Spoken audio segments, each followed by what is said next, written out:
Hi, I'm Annie, and I just spilled Vishu on myself. Here is a pile of the books I've read this year, which isn't a lot, relatively speaking, but is also an enormous amount contextually. It actually has two piles. This one, which is the pile of books I've read, like complete books I've read for uni. It's missing a single book, which I read as a PDF. I will touch on them, but I won't be talking about them. I do want to show you this pile of PDF material that I've read as well, because yeah, like I said, contextually, and everything must be given a context. Here is the context. Do not become a university student, because now I feel like I don't do nothing but read, and yet I don't feel like I ever have the time to read, which will be fixed by the fact that I will be going on summer holiday in a month, which I can't wait, because I'm kind of getting tired of this entire school thing for a moment, you know? But we were talking about the books I have read for fun that I've chosen for myself this year, because it's not that much, but I want to talk about them. So these are my recent reads. I started my year off with a bang and a 5-star favourite read, and that is Shy by Max Porter. This is my third Max Porter book. I have read Lanny and I don't have the other one, and this Sorrow's the Thing with Feathers, I think it's called. Style of writing of his own. He doesn't write prose in the most typical manner. He, for example, uses different types of formatting within the pages. He doesn't use the normal structure of paragraphing. He writes in a, I'm pretty sure he's always written in a like very close third person narrator. A lot of it is stream of consciousness and internal monologue, internal kind of reflective text, and there's always this hint of a magical realism about his works. This is the first one which has really hit me. I read Lanny first and I really enjoyed that, but I felt like there was something missing, whereas I really appreciated that work and there's a lot I loved about that work, but it didn't connect with me quite as like strongly. And then Sorrow's the Thing with Feathers kind of felt like a letdown, not in terms of writing, but yes, even in terms of writing, because having read Lanny, which is a later published work, Sorrow's the Thing with Feathers kind of felt like same, but in a kind of in a context that I didn't connect with as much, which was a surprise, because I read that book shortly after losing my dad, which is why I would have thought it would have connected with me harder with the theme of sorrow and like the whole concept of that book, but no, it really didn't. But then this one managed to do all those fantastic things that Porter always does with writing and with concept, but he also managed to hit so close to home. This one, I was just like pacing alone at night home reading this book, and I was just like, there were some parts which made me just like pause, and I just had to pause because I kept on crying, and I was just like, wait, let's get back to you in a moment, because I can't read this. This is getting it's getting a little bit too intense. It's hitting a bit too close to home. But this is about a boy, Shy, and we follow him. He's a troubled teenager, and we follow him for just a few hours, but Porter really gets us inside his head. Like, I don't feel like I've ever felt so close to a character ever. The intensity of his writing really connects with you when it connects with you. Sometimes it doesn't, and then it just feels a bit prosy. That's not even a proper word, but that's the first one to come to my mind. But when it connects with you, there's an intensity that you can't match, and he really managed to do that here. There's this part of the synopsis that I really liked. Shy is escaping Last Chance, a home for very disturbed young men, and walking into the haunted space between his night terrors, his past, and the heavy questions of his future. The night is huge and it hurts.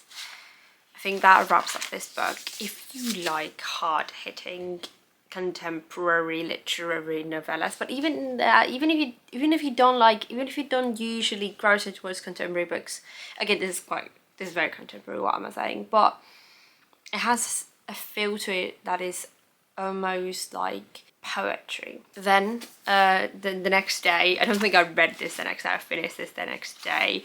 I won't be talking about this, but I'm just gonna mention these where I finished them, and that is Philosophy of Science, a very short introduction by Samir Okasha, a duo.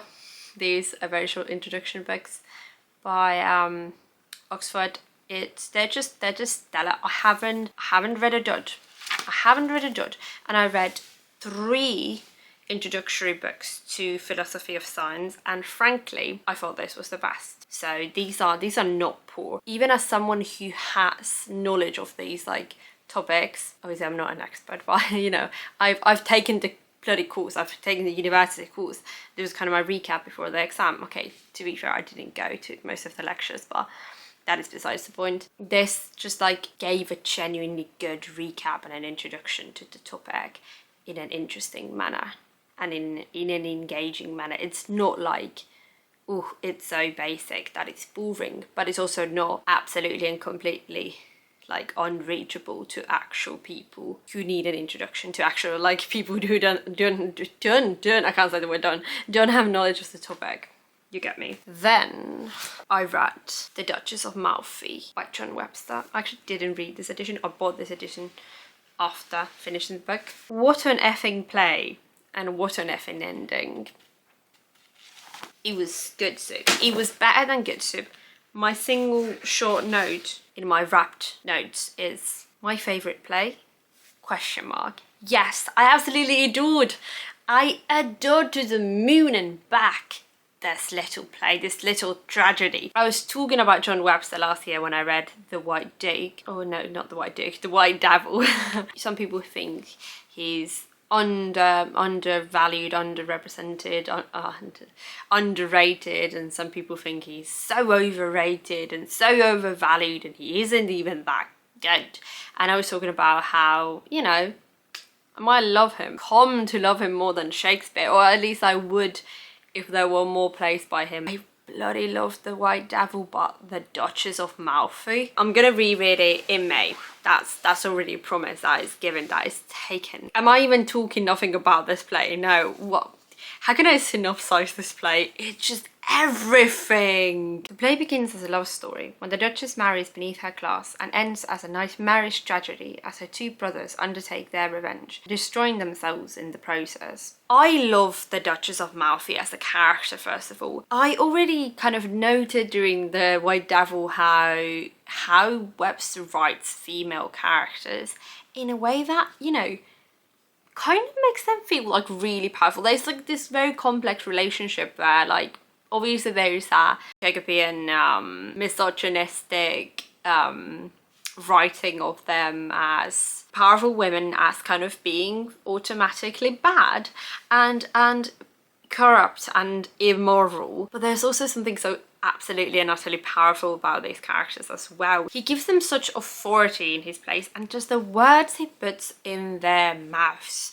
Talking about words, Webster's writing is absolutely stellar. It's not the poetry of Shakespeare. Sometimes I even get a bit annoyed at how much Shakespeare relies on poetry in some of his plays, whereas with Webster there is subtle, can I call it subtlety? Yes, there's subtlety to his writing, but as a drama. How do you define a subtle drag queen? I don't know, but oh my god, you know the quote I first opened play to is, "There's a saucy and ambitious devil is dancing in this circle."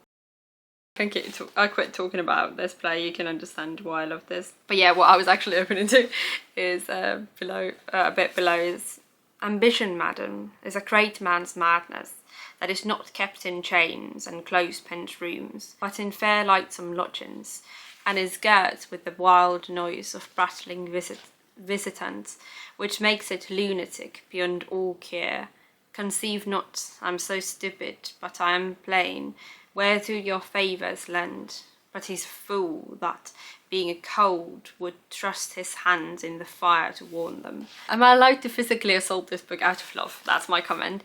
I can't actually put it to many more words. There's just, to me, Webster writes, like, his words, you can see I've underlined this entire page. There is something about them that really gets to me. There's something so romantic with a capital R about his plays. I can feel the same love within these pages that I feel for Byron, that I feel for Goethe. There's something so melancholic about his tragedies, but also something so powerful. It's like a thunderstorm. That is how his plays read, and that is the Duchess of Malfi. It's another 5 out of 5. But like Shy is this book got to me 5 out of 5. This one is like, is this my favorite play of all time? Then I don't know how I should be talking about, you know, I have more to talk about if I talk about them separately, but I will be talking about them a bit more shortly. I rewatched The Green Knight during Christmas, and it is one of my favorite films of all time. Top 5, at least top 10. I can't quite like settle on what is my top 5 within my top 10 films of all time, but The Green Knight is there. So I wanted to reread the book, the best story, the poem of The Green Knight. And I've read this edition before. I want to read another translation at some point and the original text, but this is what I had, so I started rereading this and annotating it. I think I read the first part night, which was Christmas Day. I was like, oof, this is so much better, because I kind of remembered it being alright, but not the best thing ever when I first read it.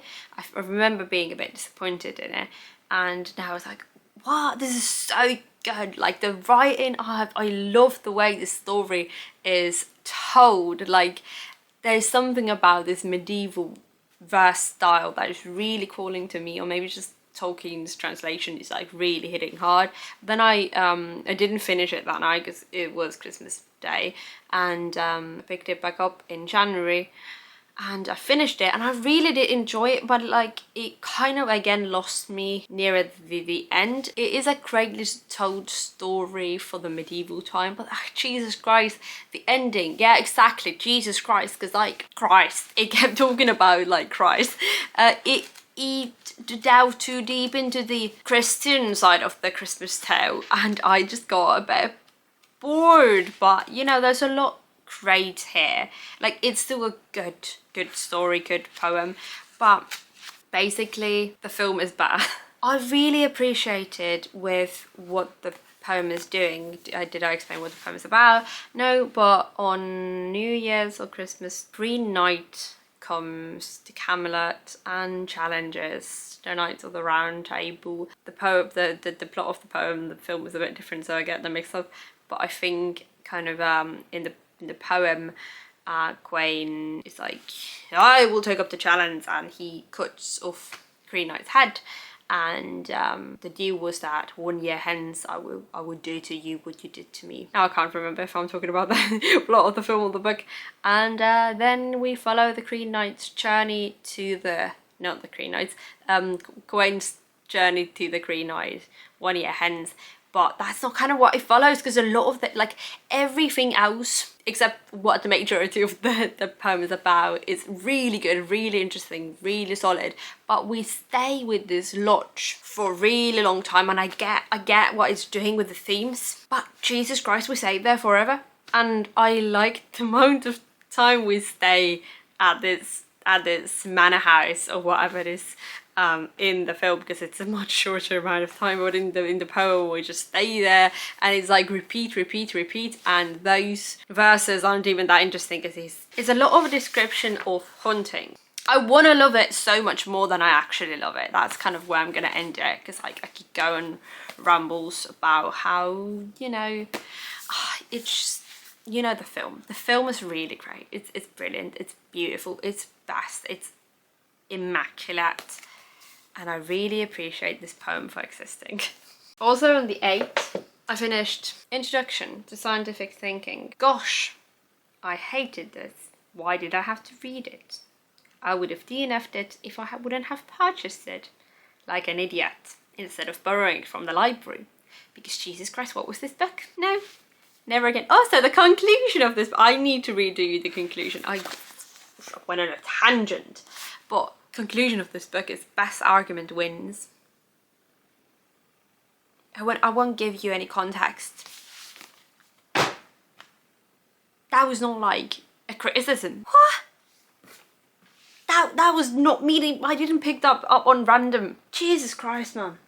Okay, moving on. Then I read What Is This Thing Called Science, which is within that PDF file there. That was the actual required, or optional required, like not mandatory, but kind of like the main reading for the course. And that was all right. That was solid. It was very textbooky and awfully dullsome at times, especially because I'd already read 2 books on philosophy of science so far, and it delved deeper into those like topics, into those theories, but the examples it gave, it was alright. It was a good book. It wasn't very enjoyable, but you know, the course is over. I was going to say moved on. I've moved on, but philosophy of science is kind of one of my main topics that I'm going to be studying. So like, I've not moved on, but I've moved on from that book. Then I'm going to pick up this again because I read Poe. Poe is the shortest, I think, of the poems in here. Poe is an allegorical poem, and that is indeed what it is. And can we talk about what that is? It's not good. It's not bad. There's some beautiful descriptions in here, especially in the beginning. In the beginning I thought I was going to really enjoy it, but it's an allegorical poem. It's a Christian allegorical poem. I can appreciate Christian things. I'm not a hater on religion. Prince of Egypt is a fantastic animated film. What the hell am I saying? I'm reading. One day it will be done. I'm slowly reading the Bible. There's something about like allegorical Christian poems and, you know, stories and you know, other praising. You know, Bible has got really interesting things in it, but like all this, let me read you a quote. That spot, that peerless maid replied, in Judah's land of which you spake, is the city to which the Lamb did ride, to suffer sore there for man's sake. The old Jerusalem is implied, for old sin's bond he there let break, but the new that God sent down to Clyde, the apocalypse or in account doth take. I don't even know what this, I can't remember what this book is about, this poem is about, because I just tried reading it through. There's some beautiful passages, but it's just like, I think it's a description of the you know, this guy meets an angel and it's a description of heaven or something like that, and it just goes on.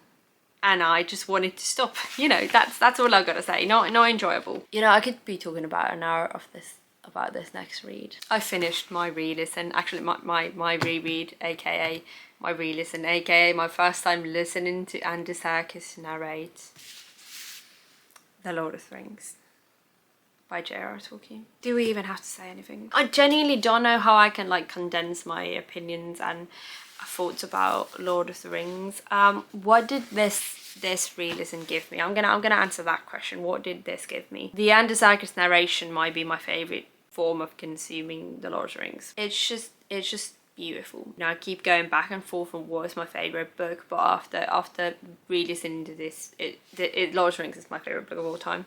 It is my favorite book of all time. I cried, but it's my first time that I've really had a genuinely like, I'm crying, properly weeping type of a reaction to the book of the Lord of the Rings, because I don't usually cry whilst I'm reading physically for some reason. One moment that I bloody remember that just like, I just started weeping. Do I actually remember any longer? I said I remember. I said I remember. Now I can't bloody remember. Okay, I can't tell you what I think about the Lord of the Rings anymore. You know, anything that's new. So I'm gonna read you my unhinged notes. Is this whole, you know, recap unhinged? Yes. Okay, thoughts. It's effing Lord of the Rings. Calm your ass-ish. side, I both do not and do get why people have a problem with the beginning of the story. Does it go on? Yes, but I find such comfort within the early pages of this story that I can't mind. How I think it's part of its brilliance, because the danger in the safe space only puts into perspective the later story. But anyways, Aragon is my king. I'm always reminded by how much I love Aragon, because like every time I'm asked like he's my favourite character, I'm like, oh, that and that. But like, is Aragon kind of still my favourite character? Maybe ultimately, but I don't want to say it's Aragon for some reason, I don't know why. And I do agree that I do really love the beginning of this story. And you know, I might have changed my mind that the Fellowship of the Ring part is my favourite part rather than the Two Towers. I don't know, I'm conflicted about that. You know, I've never been the biggest fan of Tom Bombadil. I can't say his name, Tom Bombadil. Not that I'm not a fan of him, it's just everyone's like, oh, I love him so much, I love him so much. Not everyone's like that, but I know a lot of people who are like that. And I'm kind of like, I absolutely forgot how much I loved Gimli in this book. I think that is one thing. Besides, like, I know I love Aragorn, but like, Gimli is one that I never consider a favourite character. Like, I always consider Aragorn as a favourite character, never the, even though he might be the, but I genuinely really love Gimli. I think I like him more than Legolas, and I kind of forget about that. I forget about how great he is as a character. Above all, I love how it feels like a story in the best way possible.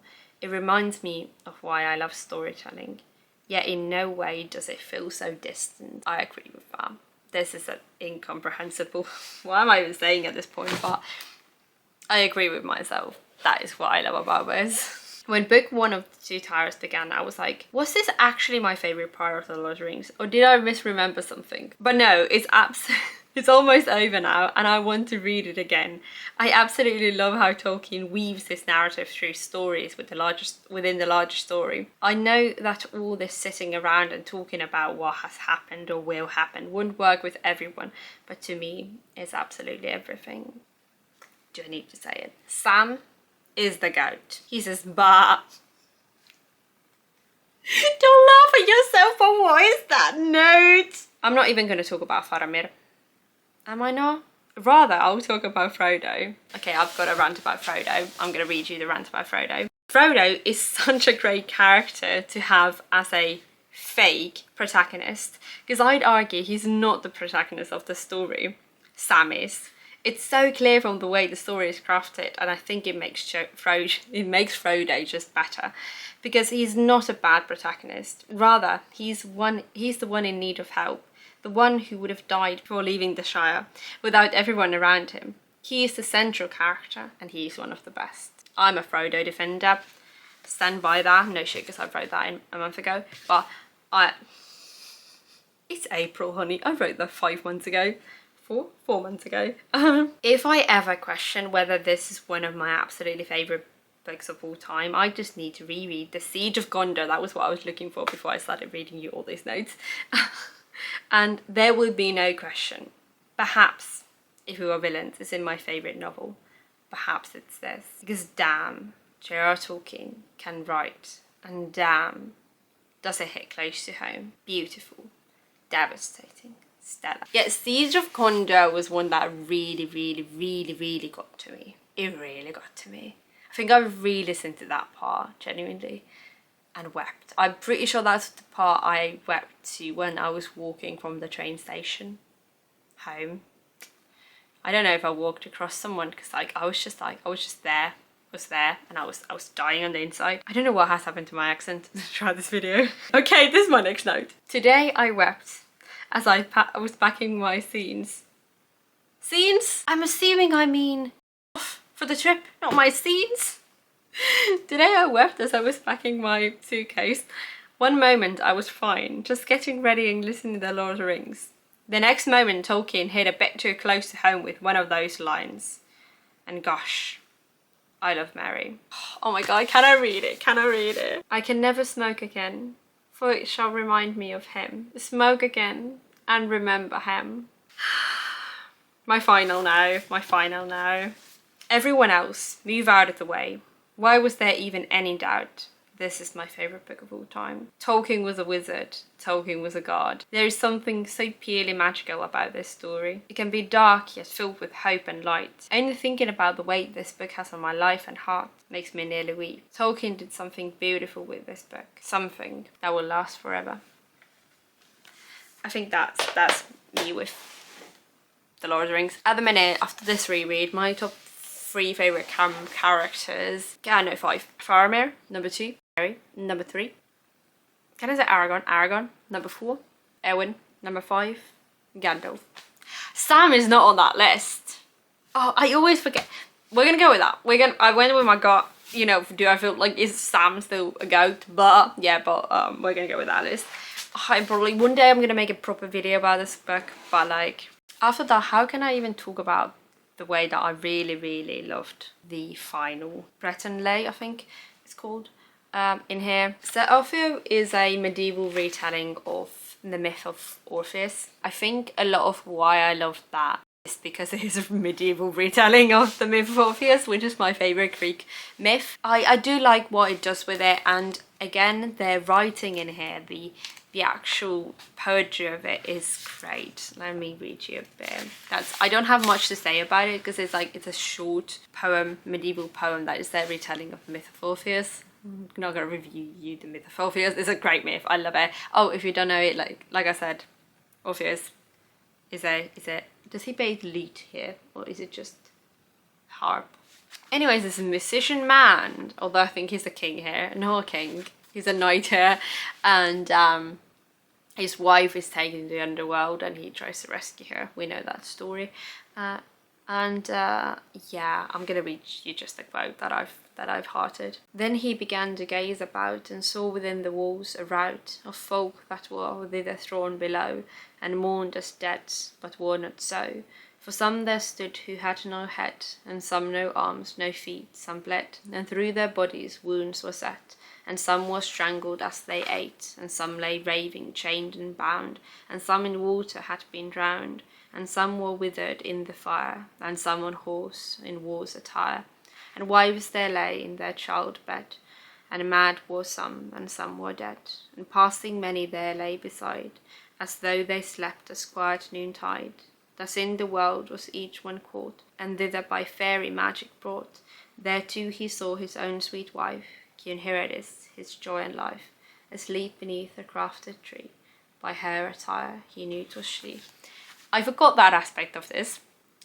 It's not the underworld, but she's been taken to the fairy, which makes a lot of sense because, you know, it's a medieval retelling. But it's, you know, I would have actually wanted more of that because, like, the writing of that is just so brilliant.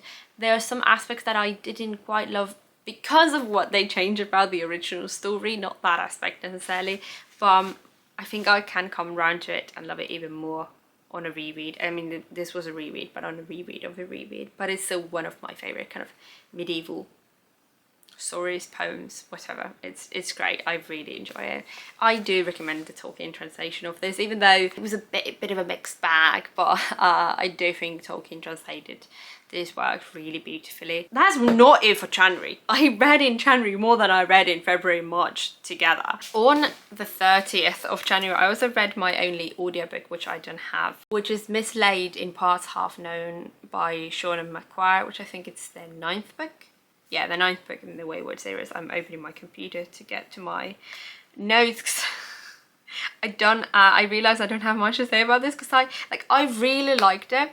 I don't think it was quite my favourite of the Wayward Children series, but it was one that I really enjoyed. If you're not familiar with the novella fantasy series, it follows different characters. Some of them are set in our world in this kind of school for wayward children. And wayward children are these children who find doors to like different worlds and they step through them and they get lost there.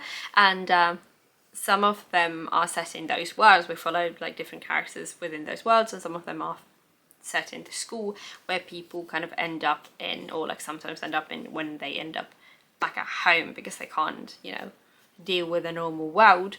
This is the 9th book, so it's a bit hard to like explain because there's a lot of stuff that's happened in the earlier books that lead us here. I found it beautiful. Like I always find McGuire's writing. I wrote this one sentence which says, McGuire makes you go through the story with the characters, not for a deep exploration, but to see a glimpse into these fantastical lives like ours. Yeah, I think that most sums up like why I really like this story and how I feel about them. Like I don't necessarily connect with the stories like the most often, but I just always want to return to these worlds, and that's what you often hear, that like people read this series more for the worlds and for the characters. There are some characters which I really enjoy and have connected with, but I think there's only like been 2 stories that I would rate more like a 5-star, like a favorite, even though I try not to rate things, but this is definitely more a 4-star read, but like a very solid 4-star read. Okay, I did write, there is such beauty here, hope and pain and honesty as well. Another great one. So I feel like I felt more intensely about that one when I had finished it rather than now 2 months later, but that's often how I feel about these works. They're like I said, only like 2 or maybe 3 that I've kind of kept thinking about afterwards, like a lot. I did still finish my reread of The Meditations by rené Descartes in January. How we got my annotations in here. Annotations. Yeah, I was rereading this for the history of philosophy course 1, and then it didn't ask anything about this. I'm not going to talk about Meditations. If you're interested in philosophy, you kind of should read Meditations. I didn't read much in February in contrast with January, but to be fair, I spent a week in Lapland, so that was fun. The first thing I read was for fun. It was for me, and I didn't actually read it physically. I listened to it as an audiobook, but actually my mum had this on her bookshelf, and I'm not going to really talk about it because it's a what is it called, like an autobiographical essay collection by a Finnish philosopher. He's kind of like the pop culture philosopher of Finland, who's Esa Saarisen ajatuksia elämästä, rakkaudesta ja ajattelun ajattelusta. E. Saarisen's thoughts about life, love, and thinking. Yeah, it was fun. I actually enjoyed this. He's a fun dude because there he is. He's called like punk philosopher. It's funny. It's his essays which he narrates like the audiobook, but he refers to himself not even as like Esa or like Saarinen, but Esa Saarinen. It's like, it was his whole name, and it's kind of hilarious. There's a lot of fun here. You know, he talks a lot about his wife. He clearly loves his wife. Kind of gets jealous of them at times. It's funny to actually see someone kind of in the same, like almost a cultural figure, but kind of in the same community as you're in, which is kind of funny. And he mentions places where, you know, like you go, yeah, I've walked there, yeah, I've been there. One day I'll probably meet Esa Saarinen, you know, then I can tell you what kind of dude he was, because based on this, I've got a caricature figure we were talking about with my classmates. Like, almost, it doesn't even feel like Esa Saarinen is a real person. He's kind of a character. But no, he's a real person. But he was also a character in an Easter play we made. That was my idea, because I was reading this and I was like, can we insert Esa Saarinen in this play? Then I read a book I actually started in Lapland, which I was just talking about, which is not a book, it's a play. I mean, it's a book, but it's a play. It's The Wife of Williston. The Wife of Williston by Zadie Smith. I really enjoy Zadie Smith. I need to get more into the works of Zadie Smith. I read NW by her. That is one of my favorite books. And then I read the like short story collection, but I'm not the biggest fan of short story collections, but there were a couple ones that I really enjoyed that. And I feel like she could be a favorite author of mine. So I bought this last year from Norway, and I really enjoyed this. When I started it, I was like, I'm really loving this. I'm really loving this. Like, it's clear that she's like a favorite. But by the end of it, I felt like I was missing a lot because I was reading it rather than seeing it on stage. You know, sometimes that is not a problem with plays, and I think plays can be read and should be read. But yeah, I also really appreciate the craft, so I really like reading plays, because I do want to write plays in the future at some point maybe. But I really enjoyed this, and how this was like narrated. Oh, this is a retelling of The Wife of Bath from why am I lagging? the Canterbury Tales, just as a play on its own. I thought it was fun. I thought it was enjoyable. As you can see, I haven't got that much to say about it, which is maybe like a negative part, but I did still really enjoy it. Sometimes it did feel it started feeling a bit breachy at times, but I feel like that's because I was reading it instead of seeing it on stage, so I was missing out some of the more comical elements and like the humor of it and like the drama of it and like, you know, the dynamic of it, and I was just getting the words, and just reading the words just felt like, well, reading the words at times. I can still see that, you know, I really enjoy Zadie Smith's writing and don't have much else to say about it. Unfortunately, that's all I'm going to say, but I do want to read more Zadie Smith this year. Then I read Goblin Market by Christina Rossetti. I think I bought this year. Did I purchase this year? I don't know. I think I did, and I immediately read it because I was just like feeling, you know, old poetry. Not like I haven't got old poetry that I've not read yet, but I saw this and it's like £3. I think I paid like €4 for it, and I was feeling those fairy tale vibes still. I've been on like a 10-month pause, an 8-month pause from my fairy tale-esque story that I should be writing, and I want to be writing in the summer, so I kind of want to get back to that. And I was feeling, you know, fairy tales again, and this really gave me the vibes. I enjoyed these poems. It's a really short poem collection, again, on which I don't have much to say, but I clearly really enjoyed it because I gave it stars. I don't have ratings, but I like write like emoji of what I feel, and I wrote stars, and there was some that I really dogged and liked. But I'm gonna read you Song. When I'm dead, my dearest, sing no sad songs for me. Plant thou no roses at my head, no shady cypress tree. Be the green grass above me, with showers and dewdrops wet. And if thou wilt, remember, and if thou wilt, forget. I shall not see the shadows, I shall not feel the rain, I shall not hear the nightingale sing on as if in pain, and dreaming through the twilight that doth not rise nor set, haply I may remember, and haply may forget. Christina Rossetti, based on this, is not a new favourite poet, but I really enjoyed this, and I will probably reread this at some point. I think I've sat here for so long that I can't actually speak about books any longer. That's how I'm feeling. Then I read, or rather reread, Metaphysics, A Very Short Introduction. Again, it was a solid introduction. You know, I've read a comment of mine, and it's reminding me that I should actually be writing my essay because I'm not sick anymore, but let's pretend I mean, you know, I'm a bit sick, which you can probably hear from my voice, but I'm functioning enough to be writing my essay. But yeah, I did interact with the book this time, and you know, I read this during my metaphysics course. I like reading these during, you know, the courses that I'm taking, and this was read during my metaphysics 1 before the exam, so it was kind of like a reminder, a recap of the topics, and I think this is a very solid introduction to metaphysics. It's not too basic, but it's not too complex. Then I got 2 books. I've got one which is another of the uni books, and that is Theory and Reality, An Introduction to the Philosophy of Science. Is this the 4th philosophy of science book I read? Yes, but this was actually our kind of not required but optional reading, like the main reading for the philosophy of science 1. So this was a bit more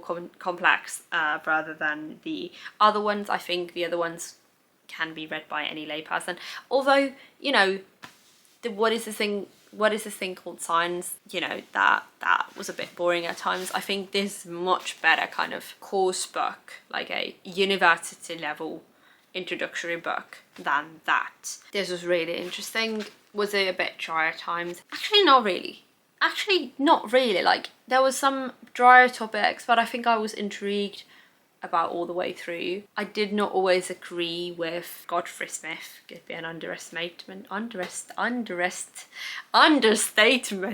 Jesus Christ. But I think I gained a lot from reading this, and he gave very solid examples. Why am I reviewing this? Why am I reviewing this better than I was reviewing the books I was meant to review? This was a solid one. It wasn't quite like a 5-star top tier university, but it was a very solid course book. You know, I've become such a university student that I can review course books better. The final book I've read in the first quarter, because I will be only talking about books I've read during the first 3 months. I have finished a couple of books in April already, but I won't be talking about them. So the final book I read is Mural by Mahmoud Darwish. This has got 2 poems by Mahmoud Darwish, who is the national poet of Palestine, and with the conflict going on, I do want to read more about the history, but also from Palestinian poets and, you know, writers and artist and etc. This has got 2 poems, like I said. It has got Mural, and The Dice Player, which were both really great. But Mural is probably one of the best poems I've ever read. Not exaggerating. It was like so painfully impactful that like I had to take breaks. I got so near the finish line, just not quite across there, unfortunately. As you can see, I think from the shifting of lighting, at least from the shifting of the camera, because that is crooked.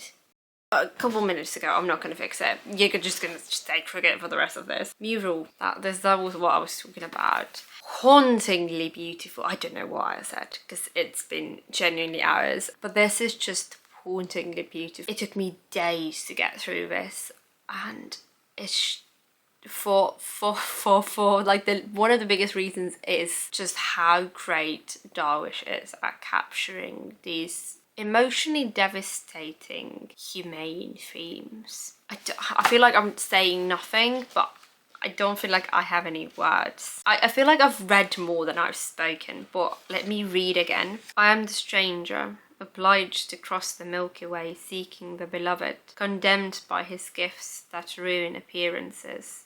The form shrinks, the words get bigger and go beyond the needs of my vocabulary, and in mirrors I look at myself. Am I him? Did I perform my role well in the last act? Did I read the play before the performance? Or was it imposed on me? Am I a performer? Or the dupe who changed the lines to live the postmodern when the writer deserts his text and both actor and audience leave? I sit behind the door and watch. Am I him? It's my language. Its voice has the sting of my blood, but the author is someone else. I am not me if I come and don't arrive, if I speak and don't utter. I am the one to whom dark letters say, write to be, read to discover, and if you wish to speak, do so, with your opposites united in meaning, and your transparent self the main verse. I don't know, like, I feel like such a bad reviewer talking about this book, because I don't know what to say. It is exceptional. It is genuinely the best poetry that I've written that I've read of the last 30 years. All I can say about this is read it. I can't imagine anyone who shouldn't read it who enjoys poetry. Besides Lord of the Rings, definitely the best thing I've yet to read this year. Oi. Here is everything that I've read that I own physically, that I've read this year and that I own physically, or that I've read in the first quarter of 2024, and that I own, or not necessarily own, but like possess at this minute physically. That was what reading has been. You know, I've read a lot. I've done nothing but read and skied a bit and drank some. I haven't actually drank that so much beer, but drank some wine. That's basically been my year so far. But you know, these were some of my thoughts. A bit of an incoherent mess of a video, but I did promise to come out with the video quite soon. And you know, I think my voice is now better than it was during the day. But I will be coming out with another video in April. That is a promise that I will stick to, because I've already stuck with one promise. Have a nice week, have a nice spring, have a nice rest of the day. Do stick around if this is the first time you've encountered me. Bye.